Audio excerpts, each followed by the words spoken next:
Hello everyone, and welcome to... oh god. This is the second horror game I've covered in a row. This is really turning into game theory now, isn't it? Anyways, hi. In this video, we will be talking about the Roblox game, The Intruder. Now, I've seen this game pop off before, and I wasn't really interested in it, but then the game got updates and some horror Let's Players jumped onto it, so I decided to check it out for myself again.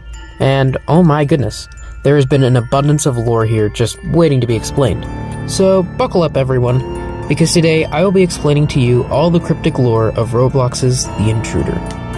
But before we begin, you know the drill, like and subscribe. I have a goal to hit 10k by the end of the year, and every sub counts, and hopefully we can meet that goal. Anyways, back to the video.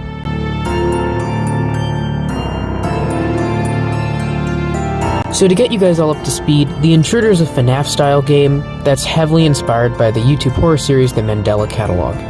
In this game, we seemingly play as different people who are having encounters with the titular character, The Intruder, a nightmarishly tall and creepy man. But is the story really that simple? I think not. The first thing I want to do is try and connect all of these stories. While seemingly all disconnected and being all about different people, they're really not. The gameplay of The Intruder is split into two segments, the VHS segments, where you explore a certain area as a character, and FNAF-style segments where you check cameras and the like. Now, I think that during 4 of these 6 segments, we are playing as the same character. However, it's easier to connect some than others. Take, for example, the house and the mall, where it's quite clear that we remain as the same person. It's also pretty easy to assume that we remain as the same person during the chapter called The End. So now we've linked all of the main gameplay segments, but what about the VHS segments? Well, this is where we have to use the Intruder himself. Although the Intruder looks like a haunting, hulking monster, he's actually simply described as a serial killer, not some extraterrestrial being or a ghost, just a guy that loves to kill people. This is shown in how he'll run away from the cops, or how he has his own house in the woods, and the like. Not to mention the fact that he speaks and has a seemingly normal human voice. But why does he look like a monster then? And why can he seemingly mimic others' voices? Well, I don't think that's his doing. I think that's because of us. Because I think our character has schizophrenia. Specifically, I think they are the same person as the schizophrenic man shown in Tape 1. Here's why I think this to be the case.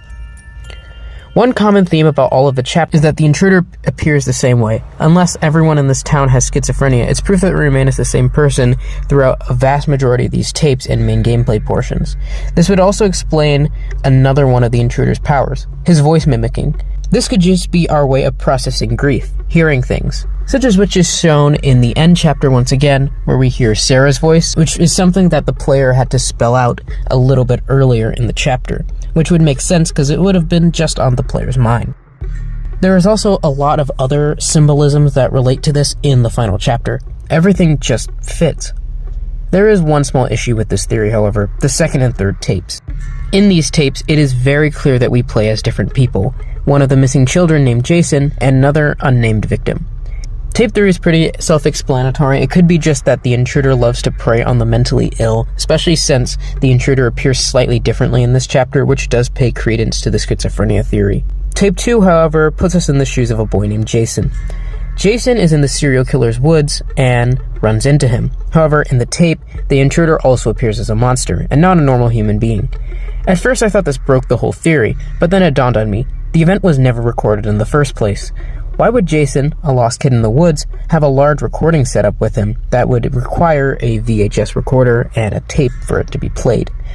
I think this portion in the woods is merely just a way to convey to us, the player, what happened to Jason, and in order to keep the consistency, the monster is shown in the way he is in the rest of the game. We could also explain this away as the kid's imagination or him having schizophrenia as well, but I think that's a cop-out. So with all our bases covered, allow me to present to you the true story. It's the early 2000s, and a man named Henry, his wife Sarah, and his young son Jason are driving home from a camping trip. The drive is going fine, however, on one particular road Henry gets uneasy. There have been rumors of a serial killer who's been breaking into people's homes and killing them, who lives in the nearby woods. Suddenly, a man walks out into the middle of the road, but this man is different. He had a large black neck and an inhuman, uncanny face. Was this real, or was this just in his head? Little did Henry know, but he has undiagnosed schizophrenia. Henry veers off the road and crashes into the woods, killing his wife in the process.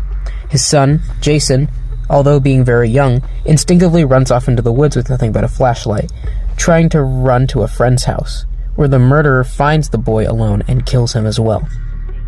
Henry makes a frantic call to the police, but they were too late. His family was gone. Henry returns home to grieve. At this point, he doesn't know that he has anything wrong with him, but soon he would start seeing and hearing the man everywhere he went, in his house, groaning inside his walls, and knocking and scratching at the inner paint. It's unknown if the intruder was really there or not, but Henry sure thought he was. He was eventually properly diagnosed with schizophrenia and became even more and more paranoid because of it. One day, the intruder actually did visit his house in the first encounter. However, the intruder didn't want to kill Henry just yet. Instead, he toyed with him, which is something that we see he does often with all of his victims. Henry would eventually get to the point of setting up cameras all around his house so that he could make sure the intruder never got to him. But one day, he did actually come for blood. After surviving the intruder's attack on his house, the killer attempted again while Henry worked the night shift at his job. This also failed, but it made Henry more angry than ever. Tired of being haunted by a killer, and tired of the police seemingly doing nothing, he scoured the internet for clues and eventually made his way to the intruder's house in the woods in order to confront him.